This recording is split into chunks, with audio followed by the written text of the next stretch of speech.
Era la víspera de Navidad en el pintoresco y pequeño Taxco, en el estado de Guerrero, y el aire no estaba frío por el invierno que llegaba, sino por la soledad. En la casa de adobe, con sus paredes color terracota descolorida, don Ernesto, de 75 años, y doña Elena, de 72, estaban sentados a la mesa de pino, bajo el tenue brillo del único candelabro de plata que aún conservaban.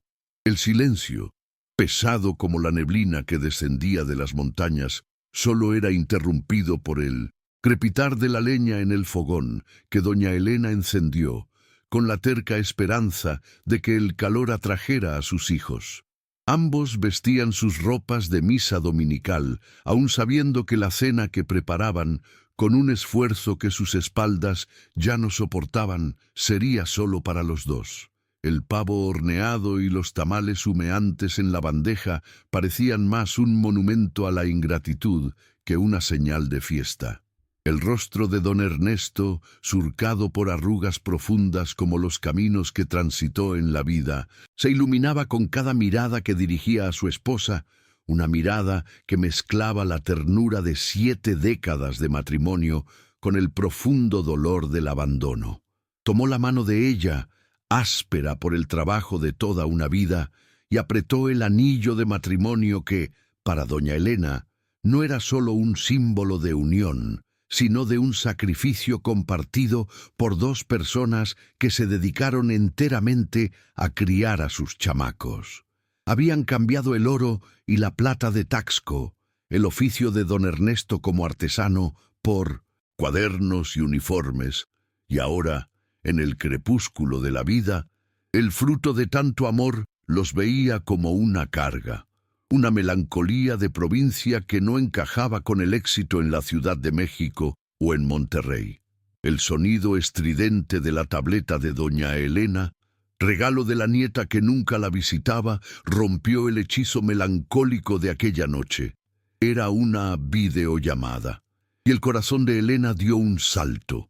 Se apresuró a responder, con la esperanza juvenil de quien todavía cree en milagros. Al otro lado de la pantalla apareció la imagen.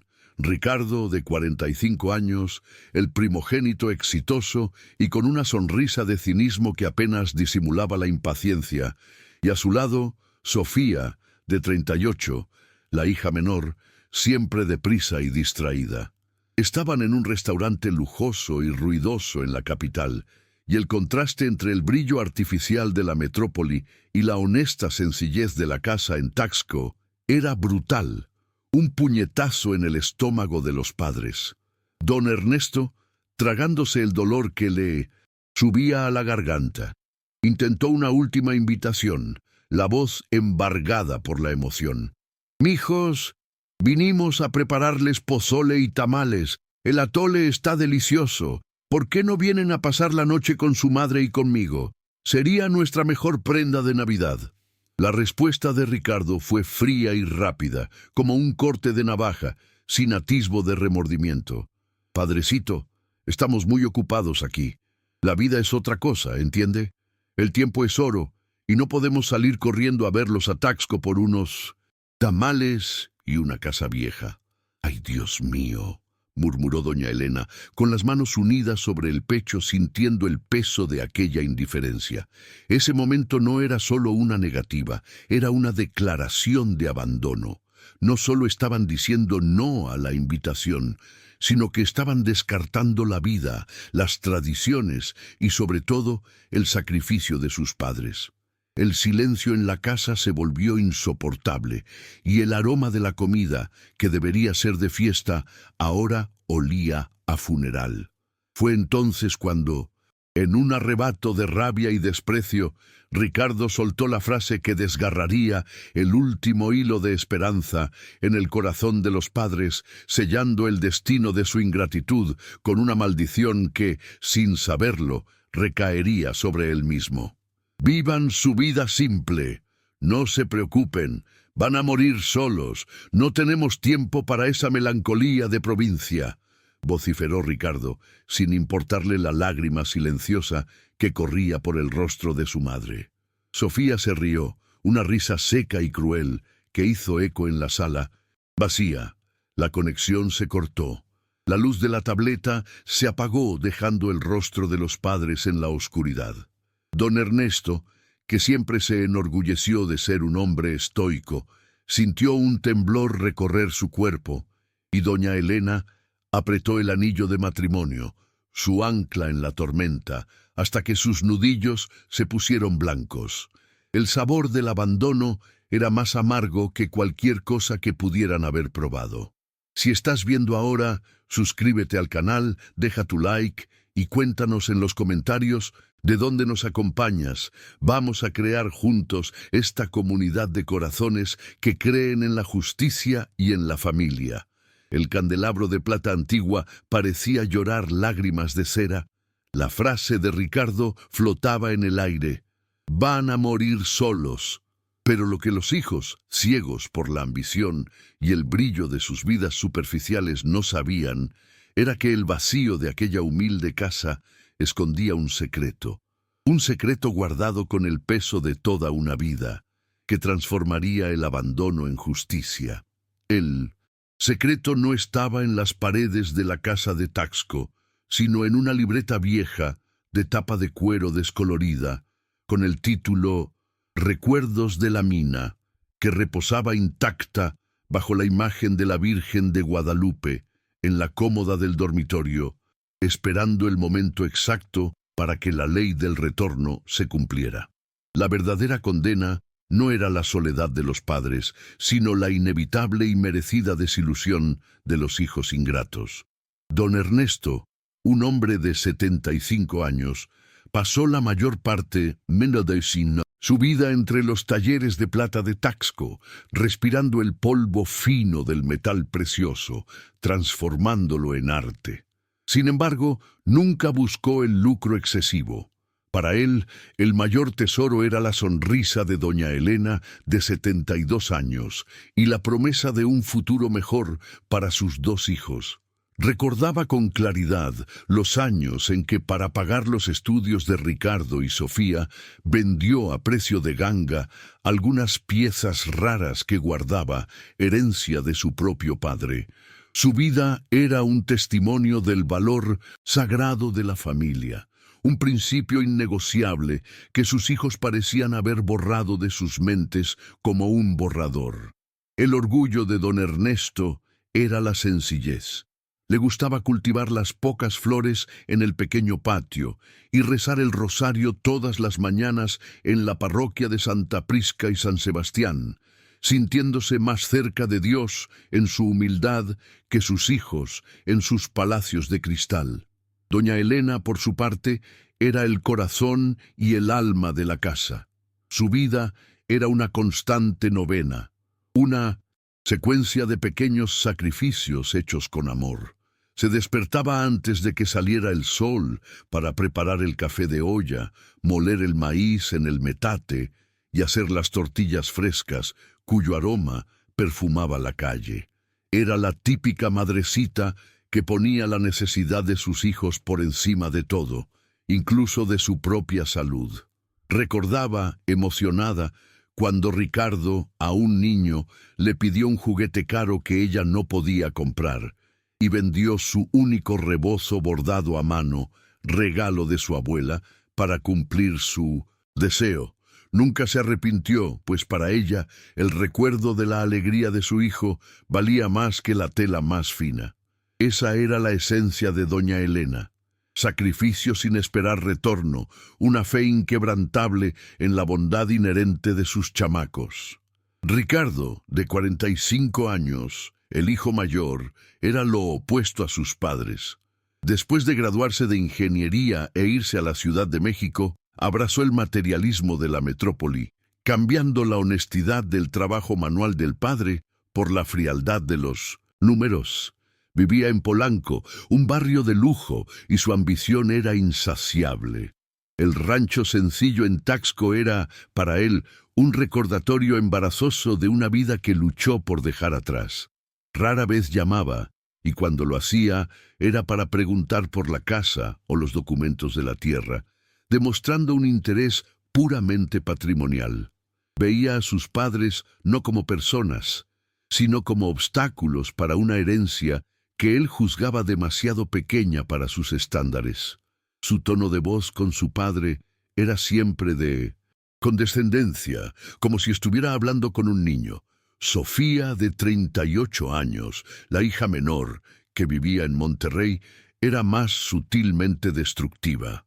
No era abiertamente cruel como su hermano, pero su indiferencia era igualmente dolorosa. Sofía era una profesional exitosa, pero su vida era tan ajetreada que no encontraba 10 minutos para llamar a su madre. Su excusa era siempre la misma. «Estoy muy ocupada, mamá, llámame después». Enviaba regalos caros e impersonales para aliviar su culpa, como si pudiera comprar la presencia y el afecto que no podía dar.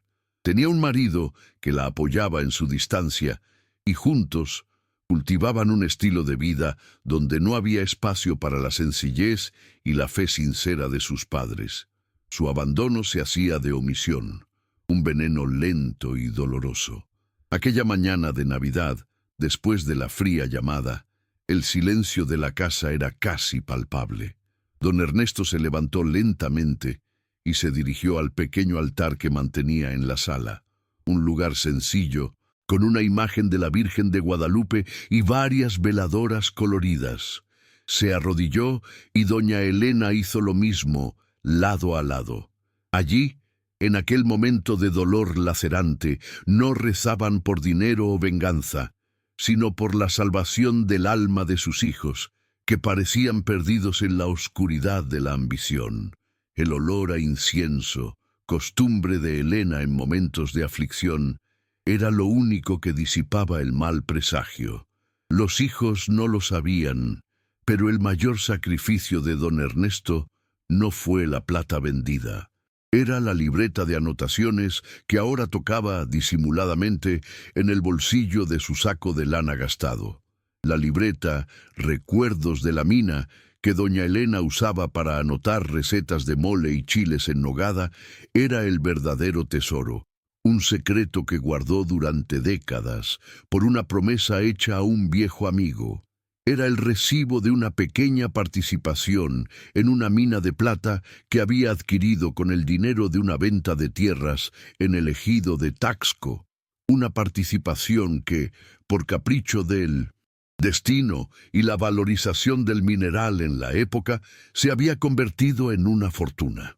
Nunca había revelado el secreto, pues creía que la verdadera riqueza estaba en la humildad y el trabajo. Guardó la fortuna no por avaricia, sino por miedo a lo que el dinero haría a sus hijos. Un miedo que ahora se demostraba justificado por la ambición y la indiferencia de ellos.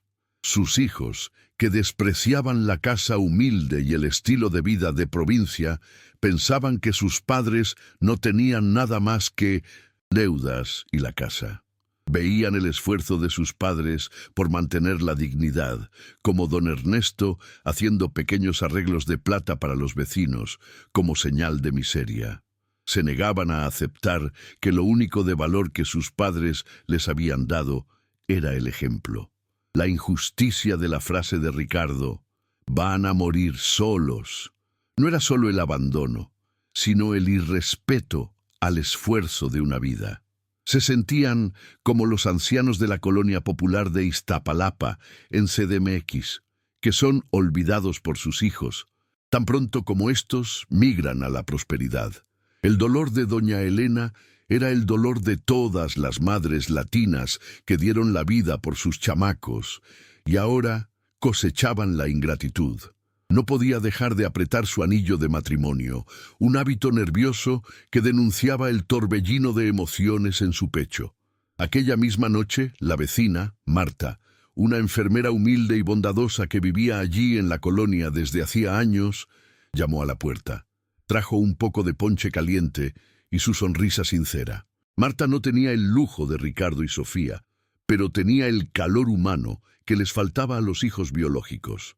Ella era un verdadero ángel guardián inesperado, visitando a los padres semanalmente, ayudando con las compras en el mercado municipal y asegurándose de que tomaran sus medicinas.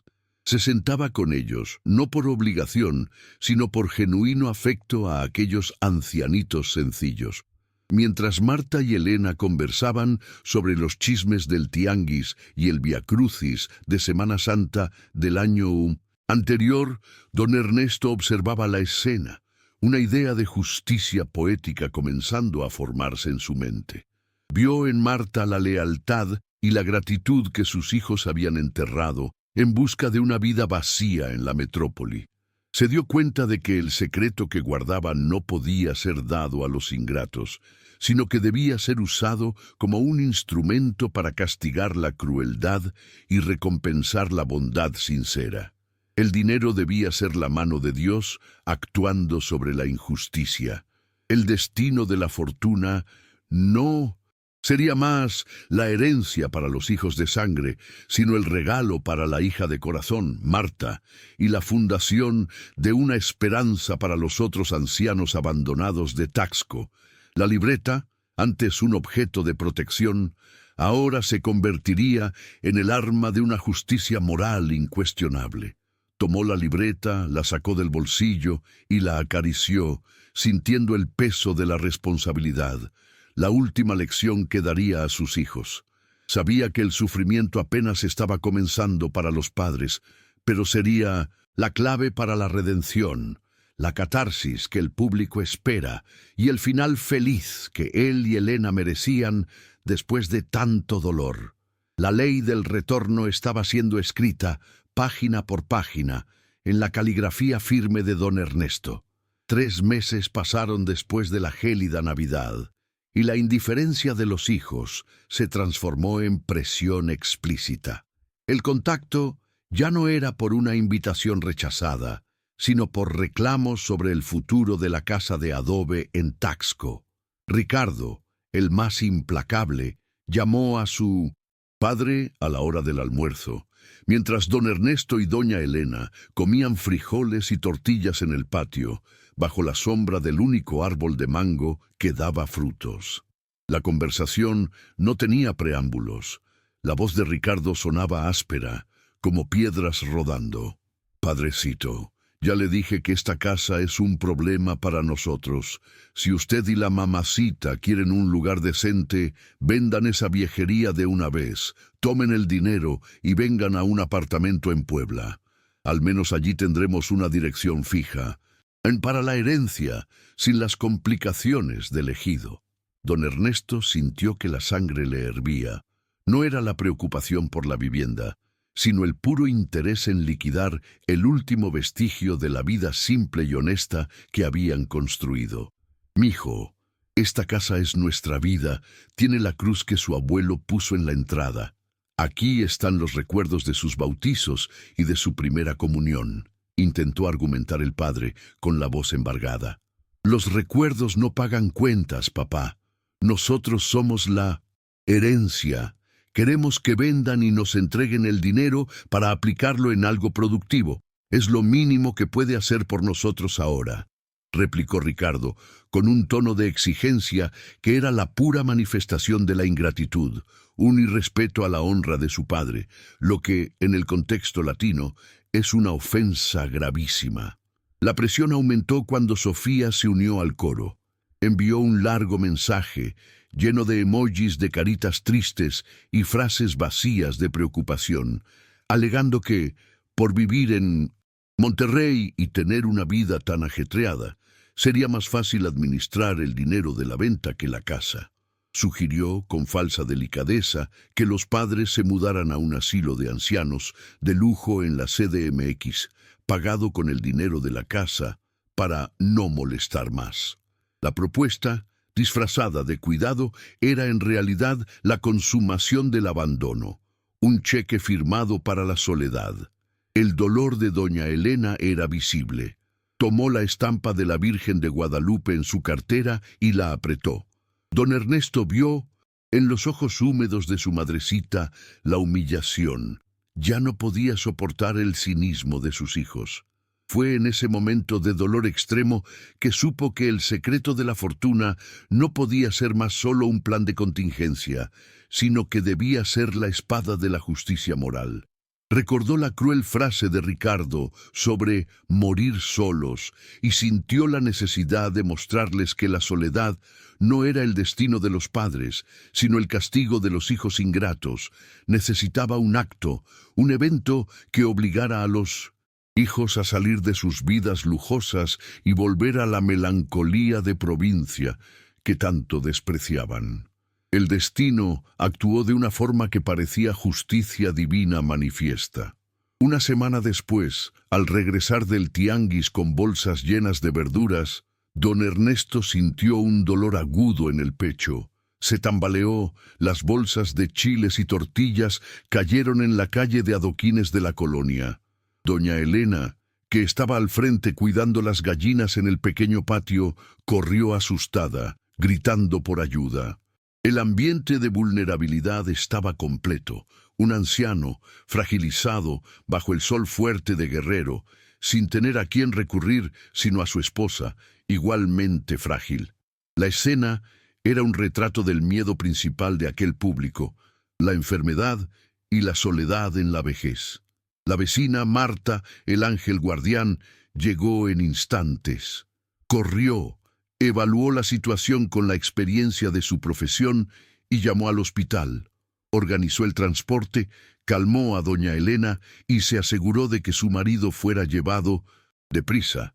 Mientras el socorro llegaba en un camión prestado, Marta no se apartó del lado de Elena, tomándole la mano, rezando un rosario de cuentas de madera que sacó de su propio cuello. «Dios mediante, se pondrá bien, doña», dijo Marta, ofreciendo el consuelo que los hijos biológicos negaban. La noticia de la hospitalización de don Ernesto llegó a los hijos no por una llamada de los padres o de Marta, sino por un vecino chismoso que publicó lo ocurrido en las redes sociales. La reacción de Ricardo y Sofía no fue de dolor, sino de pánico financiero. Temían que el padre muriera de repente, sin haber firmado el poder para la venta de la casa. El desprecio fue sustituido por una urgencia calculadora. La casa, antes viejería, ahora era un activo que necesitaban proteger a toda costa. La ambición se convirtió en el único motor para el regreso. El mismo día, Ricardo voló de la CDMX a Taxco, encontrándose con Sofía, que había llegado de Monterrey en coche, conduciendo apresuradamente. Se encontraron en el hospital, y la frialdad entre los hermanos era casi tan palpable como el dolor de doña Elena. No preguntaron por el estado del padre, sino por los papeles. La injusticia alcanzó su punto máximo. El dolor de un padre era solo una oportunidad de negocio para los hijos. En la habitación del hospital, con el padre débil en la cama, Ricardo intentó forzar a Ernesto a firmar un documento de venta. Si esta historia está tocando tu corazón y sientes el dolor de la ingratitud, no olvides suscribirte y activar la campanita para no perderte ninguna historia. ¿Qué harías si estuvieras en el lugar de don Ernesto y doña Elena? Deja tu opinión sincera en los comentarios. Don Ernesto, que solo estaba débil pero lúcido, se dio cuenta de que ese era el momento. Vio la ambición en estado puro en los ojos de sus chamacos. Sintió la punta del bolígrafo presionada en su mano temblorosa. Miró a doña Elena, que lloraba en silencio en un rincón, sintiéndose traicionada incluso por su marido, que parecía ceder a la presión. Fue entonces que tosió, fingió un desmayo y antes de cerrar los ojos, susurró algo inaudible al oído de Sofía, que estaba más cerca. La palabra libreta mezclada con el nombre de su madre. El anzuelo estaba lanzado, y el miedo a perder la herencia por un momento superó la crueldad. El falso desmayo de don Ernesto desencadenó el caos emocional y la acción ambiciosa de los hijos. Doña Elena sollozó, creyendo que su marido estaba al borde de la muerte, y Marta corrió a llamar a los médicos. Sin embargo, Ricardo y Sofía no mostraron lágrimas, solo desesperación. No era por el padre, sino por el temor de que muriera sin revelar el destino de la casa. Se miraron, firmándose un acuerdo silencioso de rapiña. El susurro de Ernesto a Sofía, libreta, plantó una semilla de misterio y codicia que pronto crecería. Dijo, ¿libreta?, preguntó Ricardo, agarrando el brazo de su hermana con fuerza, sin importarle la madre que se inclinaba sobre el padre. Sí, y el nombre de la mamacita debe ser el testamento. Escondió algo de dinero en la casa vieja, respondió Sofía con la voz baja y urgente, ignorando a la Virgen de Guadalupe que observaba la escena desde una pequeña estampa pegada en la pared. En ese momento, la soledad y el dolor de doña Elena eran absolutos. Estaba en medio de dos buitres que, en lugar de cuidar al padre, solo pensaban en despojar lo que quedaba. La casa de Taxco, que para ellos era solo un estorbo, ahora se convertía en el centro de una cacería de tesoros. Los dos hermanos salieron del hospital, dejando a doña Elena y Marta solas para cuidar al padre. La justificación fue una llamada urgente, pero el destino era la casa en la colonia. La lluvia comenzó a caer, gruesa y fría, como si el cielo de Guerrero llorara la ingratitud de los hijos, completando el escenario de vulnerabilidad. No llamaron a la madre para preguntar si necesitaban comida o ropa, solo para confirmar que ella no regresaría a casa ese día. Al llegar a la humilde casa, el contraste visual con sus vidas lujosas en CDMX y Monterrey los golpeó con fuerza. El olor a café de olla y tierra mojada, olor a hogar, se mezclaba con el olor a humedad. Registraron la habitación de sus padres sin el menor respeto, revolviendo cajones, tirando al suelo las cartas antiguas de amor, las fotografías de la quinceañera de Sofía y los certificados escolares de Ricardo. No veían allí la historia de sacrificio de sus padres, solo un montón de cosas, viejas. La prisa y la ambición los cegaban al valor sentimental de cada objeto. Sofía, recordando la palabra libreta dicha por su padre, se centró en la cómoda bajo el altar familiar. Allí estaba, intacta, la libreta de tapa de cuero descolorida con el título Recuerdos de la mina. Al lado reposaba el rosario de madera que doña Elena rezaba todas las noches. Ricardo se la arrebató de la mano a su hermana y la hojeó con impaciencia. Esperaban encontrar dólares, joyas, títulos, pero la mayoría de las páginas estaban llenas de recetas de tamales de mole, atole de coco y anotaciones sobre cómo plantar maíz en la milpa. ¡Qué barbaridad! Es solo un libro de recetas viejas. ¡Qué broma de mal gusto del papá!, exclamó Ricardo, arrojando la libreta con rabia sobre la cama. Se sintió humillado por haber salido de Polanco por un libro de cocina. Sofía, sin embargo, más intuitiva, recogió la libreta de nuevo. Notó que el papel de la última página parecía más grueso, y al darle la vuelta, vio los garabatos de un mapa y una nota antigua que parecía un recibo. La caligrafía no era de su madre, era de su padre. El mapa dibujado a mano era vago, pero apuntaba a la Ciudad de México, a un área cercana al Zócalo, el centro neurálgico de la capital. Adjunto al papel había un recibo bancario muy antiguo, amarillento por el tiempo, de una caja de seguridad en un banco en el centro de la CDMX. El miedo a perder la herencia se transformó en excitación incontrolable. La viejería de 1900, sus padres, el objeto de desprecio, era la clave de la riqueza que siempre buscaron. A poco, finalmente encontraron el tesoro que creían merecer. Ricardo y Sofía dejaron la casa de sus padres en un estado de desorden vergonzoso. El rosario de la madre tirado en el suelo, la foto de la Virgen de Guadalupe caída, el aire de desolación era total. No se preocuparon por cerrar la puerta o limpiar el desorden. La prioridad ahora era la caja fuerte. No se despidieron de la madre en el hospital. Inventaron que necesitaban volver a sus ciudades urgentemente y prometieron llamar, una promesa vacía como tantas otras. Tomaron el primer vuelo de Toluca a la capital, con la libreta en mano, listos para desenterrar la fortuna. Mientras tanto, de vuelta en el hospital, don Ernesto abrió los ojos lentamente, con una sonrisa débil. Doña Elena estaba a su lado, sus manos temblorosas sostenían las de él. Se sentía traicionada por la ambición de sus hijos, pero aliviada de que su marido no hubiera muerto. Ernesto le apretó la mano. No llores, mi vida. Su ambición los llevó lejos, pero el destino los trajo de vuelta a la trampa.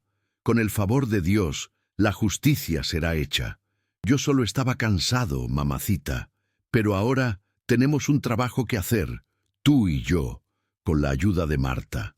Doña Elena miró a su marido confusa, pero una chispa de esperanza se reencendió en sus ojos. Vio la dignidad inquebrantable de don Ernesto, el hombre que guardó el secreto millonario para proteger a la familia de su propia ambición. Él nunca fue pobre de espíritu, sino rico en honra.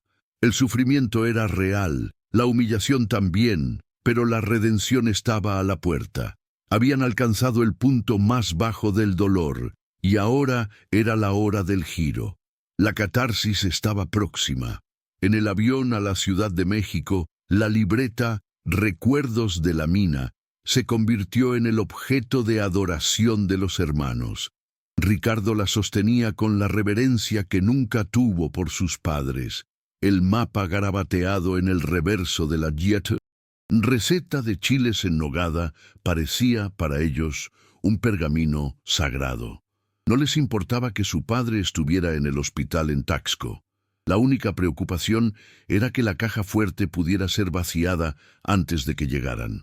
La imagen de la mina de plata, de los millones de dólares, eclipsó cualquier sentimiento de culpa que pudieran haber tenido.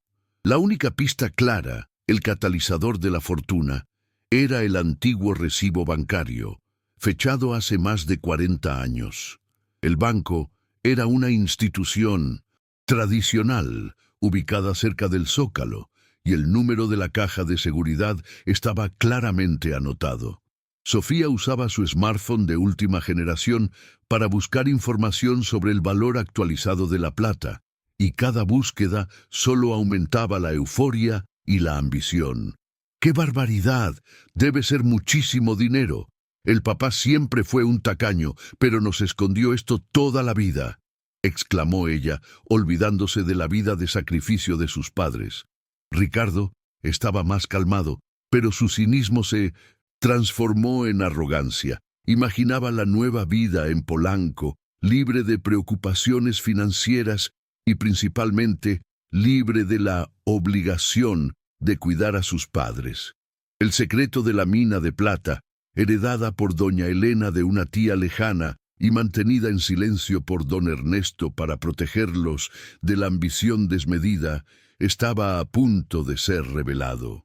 Pero lo que no sabían era que el padre no era solo el guardián de la riqueza, sino el maestro de un plan de justicia poética. La libreta, que los quinzos hermanos habían revuelto apresuradamente, guardaba otro secreto, más sutil.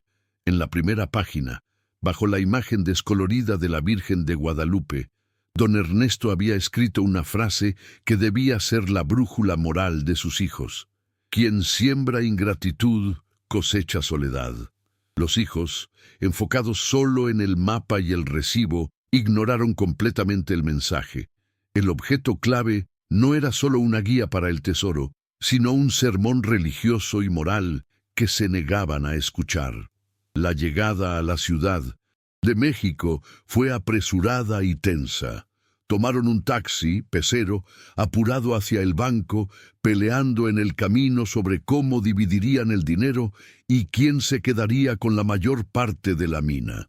La prisa era tanta que no notaron la confusión y la suciedad de las calles del centro, un fuerte contraste con la limpieza y el orden de sus barrios residenciales. El banco, con su arquitectura antigua e imponente, parecía un templo guardando la fortuna. La expectativa era abrumadora. Estaban a minutos de 1900 convertirse en millonarios. Mientras esperaban en la fila, Sofía comentó: «Menos mal que vinimos. Imagínate si el papá hubiera muerto sin decir nada. Nos habríamos quedado con la casa vieja y la deuda emocional». Ricardo solo se rió. «Con el favor de Dios, eso no sucedió. El viejo nos debe esto. Todo su sacrificio fue para darnos una vida mejor, y ahora estamos tomando nuestra parte». Justificaban la ambición con el propio sacrificio de sus padres, distorsionando la realidad y reafirmando la ingratitud de los hijos como una deuda a ser pagada. La libreta, apretada en la mano de Ricardo, comenzó a sudar. El temor de que hubiera una condición legal o que el dinero hubiera sido retirado era la única sombra en su horizonte. La promesa de riqueza, la revelación de riqueza escondida, estaba a punto de concretarse. Estaban a punto de tener el final feliz que buscaban, pero ¿sería este un final merecido? La justicia, para don Ernesto, no era dar la riqueza, sino usarla como un espejo para el alma de sus hijos. La caja fuerte fue finalmente liberada. El empleado del banco, ajeno al drama familiar, les entregó la llave. El momento era de clímax silencioso, la tensión acumulada de una vida de abandono a punto de explotar. Entraron en la sala de seguridad y juntos abrieron la puerta de acero. Allí dentro les esperaban no solo documentos, sino la última y más cruel lección de amor y justicia. Al abrir la caja fuerte, la respiración de Ricardo y Sofía se detuvo. No había barras de oro o pilas de dinero, sino una carpeta de documentos organizada, y sobre ella un sobre de papel estraza conteniendo el recibo de la transferencia total de las acciones de la mina de plata. Los documentos confirmaban lo que sospechaban. La mina, ubicada cerca de San Luis Potosí, era recién valorizada y valía millones de dólares. La euforia fue inmediata. Gritaron de alegría, se abrazaron en éxtasis, olvidándose por completo del padre enfermo en Taxco. ¡Órale! Eran ricos, y la vieja libreta había cumplido su promesa. Dentro del sobre, junto a los documentos legales, había una carta sencilla, escrita a mano, en la caligrafía firme de don Ernesto. Ricardo tomó la carta, impaciente, y comenzó a leer en voz alta, mientras Sofía sostenía los documentos de la mina, temblando de excitación. La carta comenzó con un tierno saludo, llamándolos sus mijos queridos, lo que por un breve instante generó un destello de culpa en Sofía. Pero la ternura pronto fue sustituida por el tono de un padre desilusionado que, a través de las palabras, comenzó a desnudar el alma de sus hijos. La carta describía el sacrificio de don Ernesto y doña Elena, los años de trabajo en la plata de Taxco, el café vendido para pagar los libros, la misa dominical rezada por sus carreras. Con cada línea la alegría de los hermanos disminuía, siendo sustituida por un malestar. El padre mencionaba la frase cruel, «van a morir solos», y la humillación que sintió al ser presionado a vender la casa, el hogar que albergó sus vidas y sus recuerdos. El texto era un sermón religioso disfrazado de revelación que reafirmaba los valores sagrados que habían pisoteado: familia, fe y respeto a los ancianos. El clímax emocional comenzó cuando Ricardo llegó al párrafo final, con la voz embargada, pero esta vez no de emoción, sino de terror. La carta revelaba que don Ernesto había transferido toda la fortuna de la mina legalmente a una nueva propietaria, a través de un acto notarial firmado meses antes. La condición, el pequeño detalle que el padre se había desmayado antes de terminar de revelar, estaba allí, fríamente descrita en el papel. La mina de plata ya no era de ellos, ni de los padres. La mina había sido legalmente donada en vida, de forma irrevocable, a la única persona que demostró amor y lealtad genuinos: Marta, la enfermera humilde y vecina de Taxco, el ángel guardián inesperado. La carta explicaba que para Ernesto y Elena el dinero solo era valioso si se usaba para hacer el bien, y que ya que los hijos los habían condenado a la soledad, la fortuna debía servir para combatir la soledad de otros. El propósito del dinero era fundar un gran asilo para ancianos abandonados en Taxco, nombrado en honor a la Virgen de Guadalupe y administrado por Marta. El shock fue abrumador. Sofía gritó, tirando los documentos de la mina al suelo como si fueran veneno. Ricardo, pálido, rasgó la carta de don Ernesto en pedacitos, en un acceso de furia ciega. Habían viajado de vuelta a la capital, revuelto la casa de la infancia, abandonado a sus padres en el hospital, todo por una fortuna que nunca fue de ellos. La ley del retorno, karma, se cumplió de manera brutal e irónica. La ambición los había llevado al mapa del tesoro, pero la ingratitud los dejó con las manos vacías. Ricardo, en un último acto desesperado, llamó al abogado de la familia en la CDMX, un especialista en herencias. El abogado, con voz grave, confirmó lo peor. El documento era legal, irrevocable y firmado con total conciencia. El padre, a quien juzgaban senil, había sido astuto. Don Ernesto no era el humilde artesano que vendía su plata. Era el dueño de la mina, y la ley lo amparaba. El desespero era real. La promesa de riqueza se deshizo en el aire. El giro no era solo financiero, sino moral. El padre a quien creían que iban a despojar era, en realidad, el ejecutor de una justicia divina manifiesta. No habían perdido el dinero, habían perdido la última oportunidad de redención, de probar que no merecían el abandono. Lo que la caja fuerte les entregó no fue la fortuna, sino el espejo de su propia alma vacía y cruel, la verdadera condena moral. Sofía comenzó a llorar, pero no de tristeza, sino de rabia y frustración. Se dio cuenta de que la frase del padre, la clave de su herencia está en la libreta de su madre, pero hay una condición. Había sido el anzuelo perfecto. La herencia de ellos no era el dinero, sino la lección de que el amor es la única moneda que vale la pena guardar. Regresaron al hotel sin decir una palabra, la euforia sustituida por un silencio pesado y lleno de rencor. El enfrentamiento final ocurrió 2 días después, de vuelta en Taxco. Ricardo y Sofía regresaron, no por preocupación por el padre, sino consumidos por una furia impotente. Invadieron la habitación del hospital, donde don Ernesto estaba sentado conversando tranquilamente con doña Elena y Marta, comiendo un poco de caldo de pollo. El ambiente, antes de vulnerabilidad, ahora irradiaba paz y serenidad. El contraste con la rabia histérica de los hijos era el clímax visual de toda la historia. Ricardo, descontrolado, arrojó los pedazos de la carta rasgada de don Ernesto en el rostro del padre. «Es un traidor, un avaro. Usted nos escondió esto para dárselo a una extraña, a una sirvienta», gritó, señalando con el dedo acusador a Marta, que se encogió, pero mantuvo la compostura. «Robar la herencia de sus propios hijos. No puede ser. Se va a arrepentir de esto, papá. Iremos a la justicia. Vamos a anular ese testamento», vociferó, mostrando lo peor de su carácter, la ambición explícita ante la bondad. Don Ernesto, con la dignidad de un rey que distribuye su riqueza como mejor le parece, miró a su hijo con una mezcla de tristeza y firmeza. Había anticipado esa explosión. «Mijo, yo no robé su herencia.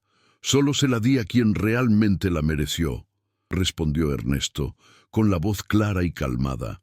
«Lo que ustedes perdieron no fue el dinero, sino la lección de que el amor y la lealtad valen más que cualquier mina. Ustedes me condenaron a morir solo, pero yo no estoy solo. Marta nunca nos abandonó, ni por un día. Ella es mi verdadera familia ahora».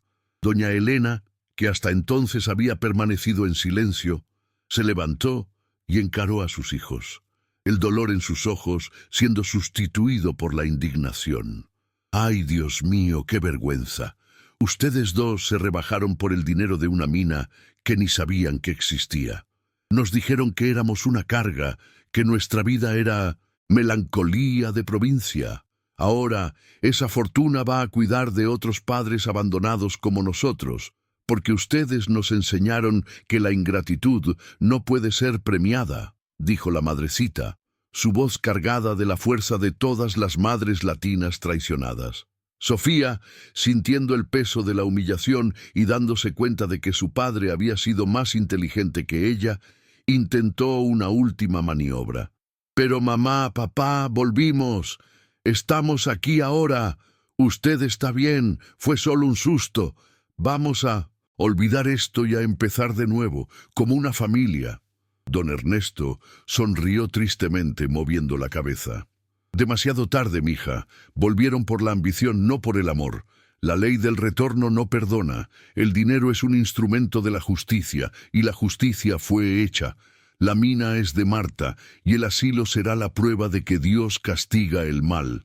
Marta, emocionada y avergonzada por estar en el centro del conflicto, dio un paso al frente. «Don Ernesto, doña Elena, yo no merezco esto. Yo solo hice lo que mi corazón me mandó». Ernesto la interrumpió, extendiéndole la mano. «Usted merece más, mija. El dinero es suyo, pero úselo con el corazón grande que tiene, para que ningún otro padre en Taxco muera en la soledad que sus hijos nos desearon». En ese momento, la justicia divina manifiesta se concretó en la humildad de Marta y en la derrota moral de los hijos. Ricardo y Sofía se dieron cuenta, en ese instante, de la magnitud de lo que habían perdido. No solo millones, sino la dignidad. El padre que despreciaban era un hombre de honra, y ellos, con todo su lujo, eran mendigos morales. Salieron de la habitación, humillados y con las manos vacías, la imagen del padre sereno y de la vecina bondadosa grabada en sus mentes como un castigo eterno. El público sentiría la satisfacción moral de la victoria del protagonista, la catarsis a través del castigo del villano. El silencio volvió a la habitación del hospital. Doña Elena apoyó la cabeza en el hombro de su marido. «Con el favor de Dios, la lección fue dada mi vida». El sufrimiento había terminado. La ingratitud había sido castigada y el sacrificio de una vida fue finalmente reconocido. La esperanza no estaba en el dinero, sino en la paz que volvía a sus corazones, y en la certeza de que la bondad, como la plata de Taxco, siempre tiene un valor inestimable. Ricardo y Sofía regresaron a sus vidas lujosas en la Ciudad de México y Monterrey, pero el vacío que sentían era mayor que cualquier fortuna. La humillación de haber sido engañados por la sabiduría y honra del padre y de haber perdido millones a manos de una enfermera humilde de Taxco carcomía sus almas. Continuaron viviendo en el lujo, pero el sabor era amargo y la frase del padre «van a morir solos» ahora resonaba en sus corazones como una profecía autocumplida. No tuvieron un final feliz. Su castigo no fue la miseria financiera, sino la soledad y el peso de su conciencia, lo que para este público es el peor de los castigos. La ley del retorno, Cetín, cumplió. Sembraron indiferencia y cosecharon el vacío en sus vidas opulentas, sin paz de espíritu. Para don Ernesto y doña Elena, la vida volvió a ser simple, pero ahora estaba repleta de paz y significado. Recibieron el alta del hospital y regresaron a su casa en la colonia en Taxco, que ahora no era más una viejería, sino un santuario de amor y lealtad. No necesitaban el dinero, pero sentían el consuelo de saber que la fortuna que guardaron estaba siendo usada para un propósito noble. Marta, con el apoyo de don Ernesto en la parte administrativa, comenzó inmediatamente a fundar el asilo hogar de Nuestra Señora de Guadalupe, una casa de reposo para ancianos desamparados de la región. El dinero no les dio lujo, pero les dio la oportunidad de ver la justicia hacerse diariamente. El reconocimiento del sacrificio y la dignidad de don Ernesto y doña Elena eran innegables. Envejecerían con la certeza de que sus valores habían triunfado. Su mayor consuelo era ver el asilo erigirse, sabiendo que cada ladrillo era un acto de amor y una lección para los hijos ingratos.